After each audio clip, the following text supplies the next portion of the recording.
Gold price കേരളയിലേക്ക് എല്ലാ മാന്യ പ്രേക്ഷകരെയും ഇന്നും സ്വാഗതം ചെയ്യുകയാണ്.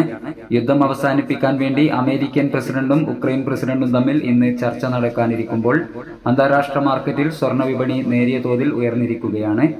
കഴിഞ്ഞ സെഷനിൽ സ്വർണ്ണവില പ്രഖ്യാപിക്കുമ്പോൾ അന്താരാഷ്ട്ര മാർക്കറ്റിൽ ഔൺസിന് $3,335 പരിധിയിലായിരുന്ന സ്വർണ്ണവില ഇപ്പോൾ $3,345 പരിധിയിലേക്ക് ഉയർന്നിരിക്കുന്നു. എങ്കിലും മറ്റ് ഘടകങ്ങൾ പരിഗണിക്കുമ്പോൾ കേരള വിപണി ഇന്ന് മാറ്റമില്ലാതെ തുടരുകയാണ്. തങ്കം ഇന്നലെ വിൽപ്പന നടന്നത് 9,970 രൂപയിലായിരുന്നു.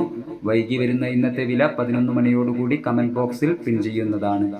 എല്ലാവർക്കും നല്ല ഒരു ദിവസം ആശംസിച്ചുകൊണ്ട് ഇന്നത്തെ സ്വർണ്ണവില നോക്കാം. ഇന്നും സ്വർണ്ണവില മാറ്റമില്ലാതെ തുടരുകയാണ്. ഇന്നത്തെ 22 കാരറ്റ് സ്വർണ്ണവില ഗ്രാമിന് 9,270 രൂപ, 8 ഗ്രാമിന് 74,160 രൂപ. സിൽവർ 122 രൂപയിൽ. Thank you for watching.